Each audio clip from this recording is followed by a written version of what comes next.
Frontline International presents Control Panel Settings for the Used Cooking Oil Tank.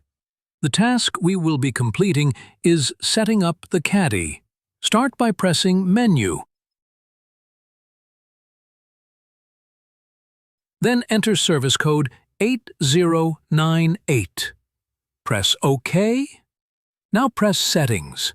From here you can set up multiple options. To set up the Caddy, press Buttons. Under Using Caddy, press Yes. Then press Next. Under Caddy Configuration, choose Heater, Filter, or None. Then, set the time for how long the heater will be active.